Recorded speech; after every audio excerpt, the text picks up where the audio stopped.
ไม่ให้มนมองทำใจเป็นกลางปล่อยวางในสิ่งยึดครองแจ่มใสในธรรมเรื่องร้องเมื่อแสงสีทองได้ส่องใจฝึกภาวนาหาความสุขเย็นกันเถิดนะนี้โลกสับสนมายากิเลสตัณหาพาให้วุ่นวายชีวิตเกิดมาไม่ช้าก็แก่เจ็บตายรีบหาความสุขทางใจฝึกกันเอาไว้จะได้ปล่อยวางทุกลมหายใจเข้าออกบอกใจให้รู้ชีวิตเหลืออยู่ทำดีมากพอหรือยังทบทวนผ่านมากี่คราที่เคยพลาดพลั้งที่คราวที่หวังสมดังใจไม่บังไหมเข้าวัดฟังธรรมน้อมนำจิตใจให้ใสเย็นทุกอย่างที่มีและที่เป็นสร้างความลำเค็ญให้แค่ไหนไม่นานก็หายสุดท้ายก็แค่เชื้อไฟมั่นคงนั้นคือความตายความหมายแห่งสัจธรรม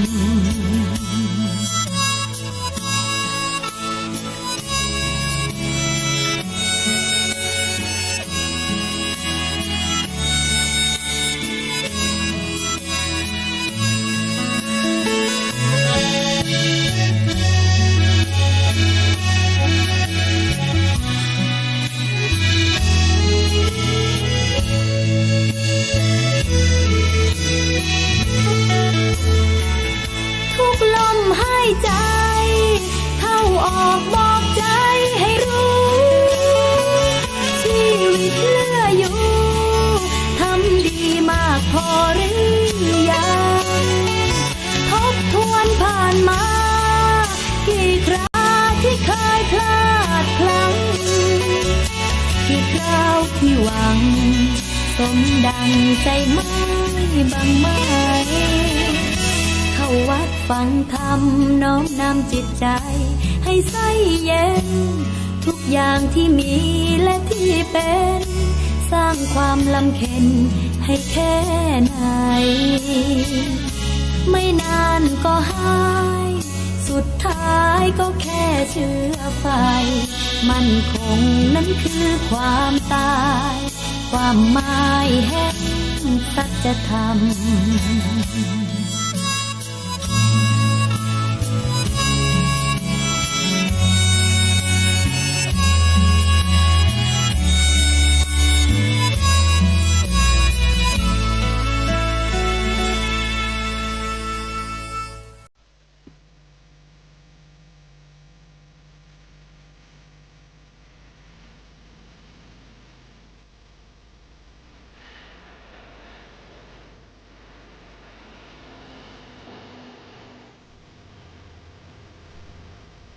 ขอกราบถวายความนอบน้อมแด่พระรัตนตรัย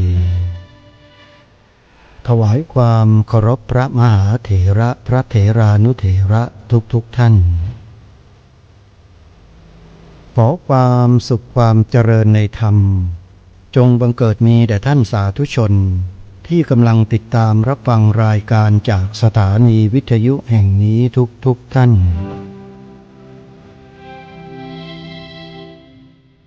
ขอนำท่านผู้ฟังเข้าสู่รายการคดีโลกคดีธรรม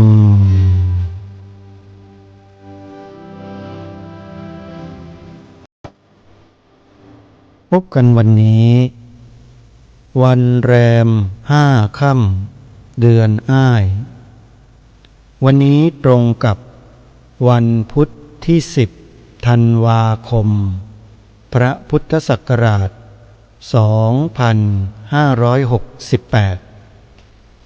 รายการคดีโลกคดีธรรม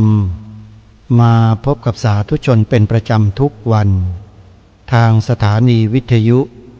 พระพุทธศาสนาแห่งชาติคลื่นต่าง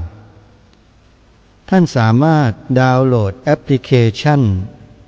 วิทยุพุทธศาสนาทั่วไทยเพื่อติดตามรับฟังรายการนี้ได้เป็นประจำทุกวันและยังสามารถรับฟังรายการธรรมะสาระที่เป็นประโยชน์จากสถานีวิทยุพระพุทธศาสนาแห่งชาติคลื่นต่างๆได้อีกเป็นจำนวนมากแอปพลิเคชันเดียวแต่สามารถรับฟังธรรมะได้ทั่วประเทศไทยนั่นก็คือแอปพลิเคชันที่ชื่อว่าวิทยุพุทธศาสนาทั่วไทยขอเรียนเชิญเจริญพรสาธุชนทั้งหลายร่วมกันเผยแพร่แอปพลิเคชันนี้เท่ากับว่าท่านได้มีส่วนร่วมในการเผยแผ่ธรรมะของพระสัมมาสัมพุทธเจ้าไปด้วยถือว่าเป็นบุญกุศลที่ใหญ่มีอานิสงส์มากทำให้เราเกิดในชาติต่อๆไป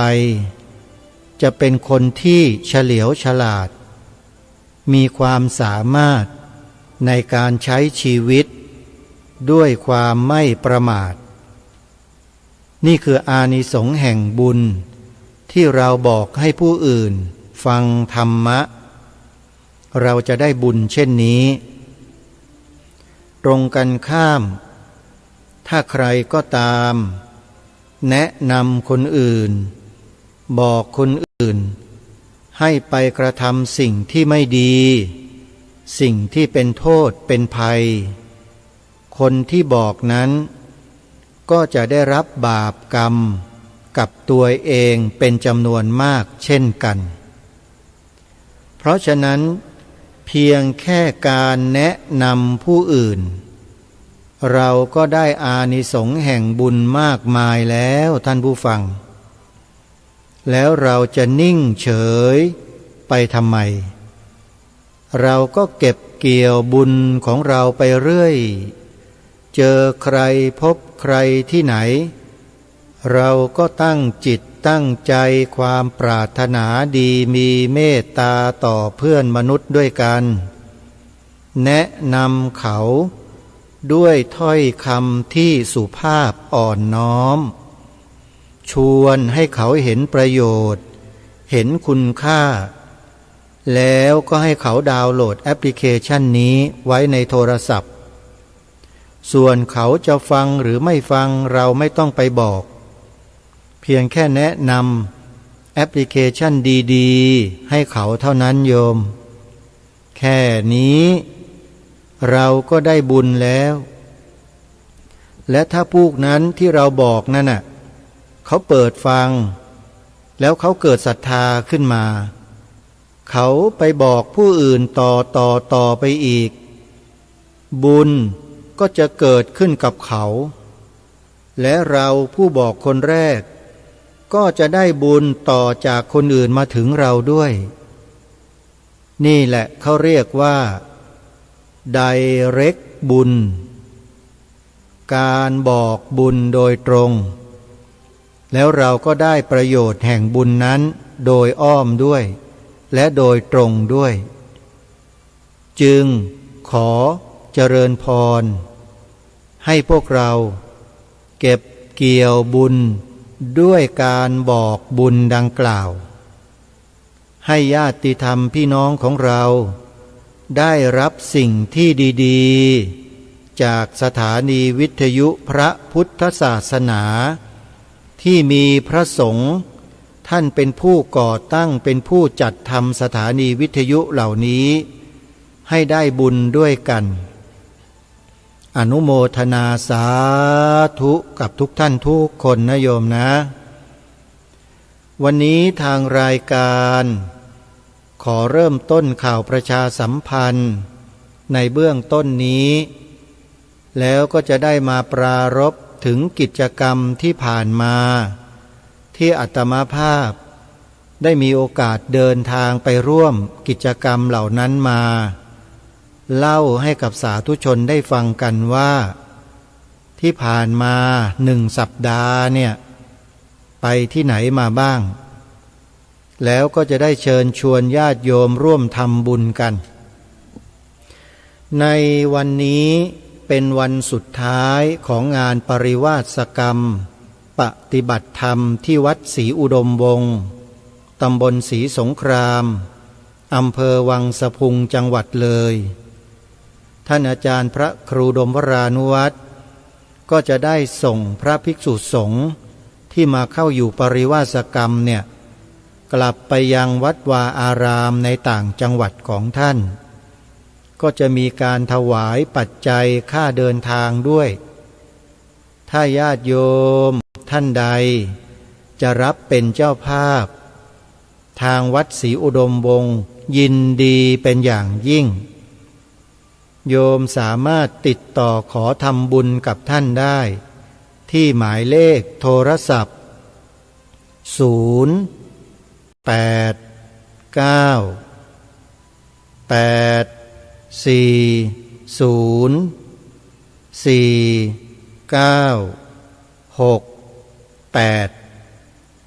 ติดต่อขอร่วมทำบุญกับท่านได้เลยตามกำลังของเรานะโยมอีกงานหนึ่งก็คืองานปฏิบัติธรรมบูชาองค์พระธาตุพนมที่จังหวัดนครพนมจัดขึ้นเป็นประจำทุกปีและกำหนดวันจัดงานนั้นได้ตกลงกันไว้ว่าทุกวันเสาร์ที่2ของเดือนธันวาคมที่องค์พระธาตุพนมจะมีพุทธบริษัททั้งฝ่ายบรรพชิตและฝ่ายคฤหัสถ์มารวมกันที่นั่นแล้วจัดกิจกรรมกราบบูชาองค์พระธาตุพนมแล้วร่วมกันฟังธรรมตลอดทั้งคืนจากครูบาอาจารย์ที่มาแสดงธรรมเป็นการถวายเป็นพุทธบูชาแด่พระสัมมาสัมพุทธเจ้าพระเจดีย์พระธาตุพนมเป็นสถานที่ประดิษฐานบรรจุพระอุรังคธาตุของพระสัมมาสัมพุทธเจ้าไว้ภายในเป็นพระอุรังคธาตุจริงๆญาติโยมใครที่มีความปรารถนาจะกราบพระพุทธสรีระของพระสัมมาสัมพุทธเจ้าของเราพระองค์นี้ขอให้ไปกราบที่องค์พระธาตุพนมนะโยมเพราะที่นั่นมีตำนานที่ยาวนานมากปีพ.ศ.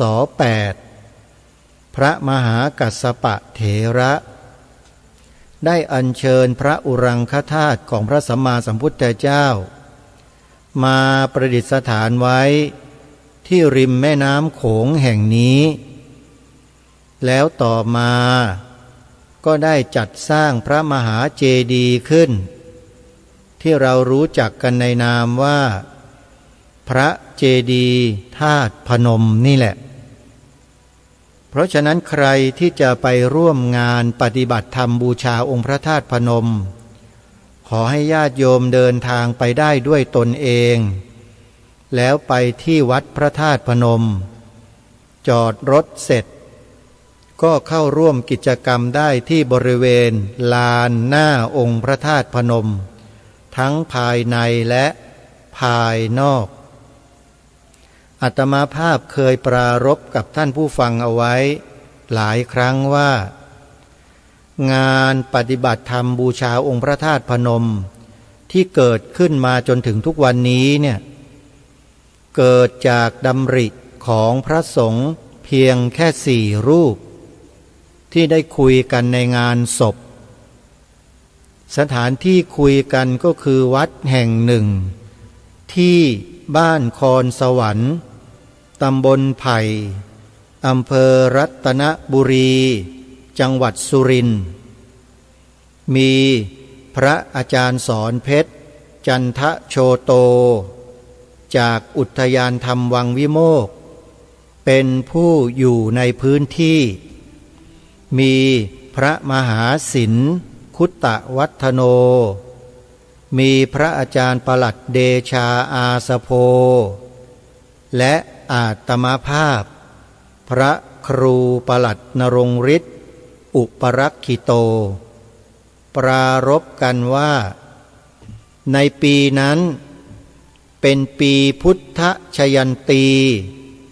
คือปีแห่งการตรัสรู้ของพระสัมมาสัมพุทธเจ้าครบ 2,600 ปีพวกเราในฐานะที่เป็นนักเผยแผ่ธรรมทางสถานีวิทยุมีสถานีวิทยุพระพุทธศาสนากันอยู่ทุกรูปเราควรชวนญาติโยมไปทำบุญฉลองใหญ่ที่องค์พระธาตุพนมกันเชิญชวนญาติโยมไปปฏิบัติธรรมสอดแจ้งฟังเทศน์ฟังธรรมสอดแจ้งกันเป็นการเฉลิมฉลองปีพุทธชยันตีครบ 2,600 ปีแห่งการตรัสรู้ของพระสัมมาสัมพุทธเจ้าท่านพระอาจารย์สอนเพชรพระอาจารย์ปลัดเดชาก็นำสารดังกล่าวเนี้ยไปกราบเรียนหลวงพ่อเจ้าอาวาสวัดพระธาตุพนมวรมหาวิหารให้ท่านได้รับทราบปรากฏว่าท่านตอบรับทันทีโดยไม่มีเงื่อนไขยินดีให้มาร่วมปฏิบัติธรรมกันอย่างเต็มที่ปรากฏว่าพอถึงวันงาน13 สิงหาคมพระพุทธศักราช 2555มีบรรดาญาติโยมนุ่งขาวห่มขาวเดินทางมาทั่วสารทิศมารวมกันอยู่ที่องค์พระธาตุพนมหลายหมื่นชีวิตเป็นที่น่าอัศจรรย์ใจแด่ผู้คนในแถบนั้นเป็นอย่างยิ่งโดยเฉพาะองค์หลวงพ่อเจ้าอาวาสวัดพระธาตุพนมในสมัยนั้นพระเทพวรมุนีซึ่งเป็นสมณศักดิ์เดิมของท่านปราบปลื้มปีติแล้วยินดีเป็นอย่างยิ่งทราบในภายหลังว่าในค่ำคืนวันนั้นเนี่ยญาติโยมเชื่อไหมหลวงพ่อเจ้าอาวาสวัดพระธาตุพนมเนี่ยนอนไม่หลับทั้งคืนเฝ้าติดตามฟังการแสดงธรรมของพระลูกพระหลานที่มาจัดงานกันทั้งคืนเลยแล้วท่านก็ดีใจสุดๆที่มีกิจกรรมแบบนี้ที่วัดพระธาตุพนมแล้วท่านก็ปรารภในงานตอนที่ท่านขึ้นแสดงธรรมในตอนเย็นๆนะโยมท่านบอกว่าตั้งแต่ท่านมาอยู่วัดพระธาตุพนมจนกระทั่งเป็นเจ้าอาวาสมาจนถึงปัจจุบันเนี้ยไม่เคยเห็นใครจัดงานในลักษณะเช่นนี้ที่วัดพระธาตุพนมเลยครั้งนั้นเป็นครั้งแรกและเป็นครั้งประวัติศาสตร์ที่มีผู้คนเดินทางมาร่วมงานกันอย่างล้นหลามหลายหมื่นคนญาติโยมเฉพาะจังหวัดกาฬสินธุ์จังหวัดเดียวเนี่ยมากันถึง168 คันรถบัสโยมลองพิจารณาดูนะว่า1 รถบัสมีจำนวนคนเท่าไหร่แล้วนำ168ไปคูณเข้าดูเฉพาะจังหวัดกาฬสินธุ์เนี่ย168 รถบัสส่วนจังหวัดสุรินทร์ไม่น้อยหน้าพากันไปงานวันนั้น 32 คันรถบัสแล้วยังมีจังหวัดชุมพรมาร่วมจังหวัดอื่นๆกรุงเทพนครปฐมจังหวัดมหาสารคามขอนแก่นสุรินทร์จังหวัดอะไรต่างๆในเขตภาคอีสานเนี่ยมากันเยอะมากๆญาติโยมสนใจจะดูคลิปเปิดไปดูใน YouTube ได้เลยญาติโยมพิมพ์คำว่างานพระธาตุพนมดีทีวีงานพระธาตุพนมดีทีวีในคืนในวันนั้นเนี่ยอาตมาภาพนำทีมงานสถานีโทรทัศน์ผ่านดาวเทียมดีทีวีไปถ่ายทอดสดทั่วโลกตลอดทั้งคืนญาติโยมผู้คนติดตามรับชมกันเป็นจำนวนมากเป็นประวัติการณ์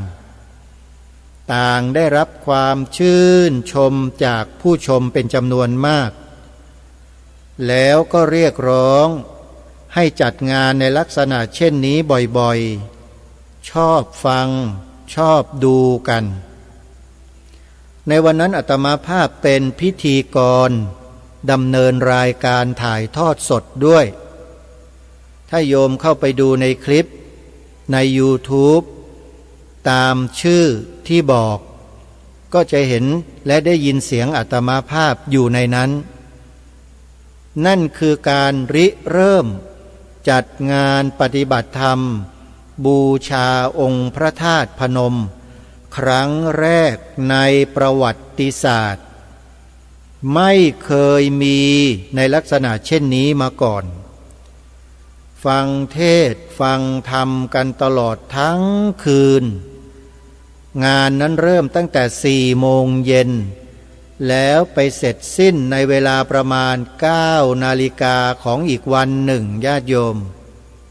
ประมาณ10 กว่าชั่วโมงอาตมาภาพนั่ง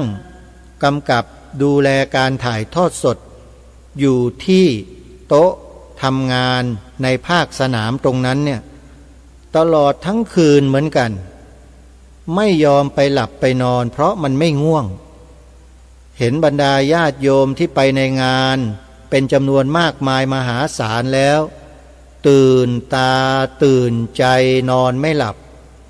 ก็เลยมากำกับลำดับภาพในการออกอากาศทั้งคืนวันนั้นเลยนี่คือความมหัศจรรย์ของธรรมะในพระบวรพุทธศาสนาชวนกันมาทำคุณงามความดีและเป็นสิ่งที่ทำได้ยากแต่พวกเราทั้งฝ่ายบรรพชิตฝ่ายคฤหัสถ์เราทำกันได้และทำกันได้ดีด้วยญาติโยมขอกราบขอบพระคุณหลวงพ่อเจ้าอาวาสวัดพระธาตุพนมที่ท่านเมตตาให้พระลูกพระหลานใช้สถานที่จัดงานในครั้งนั้นจนเป็นที่ยอมรับและดำเนินการจัดงานมาเป็นประจำทุกปีจนถึงปีนี้ก็จะจัดอีกครั้งหนึ่งในระหว่างวันที่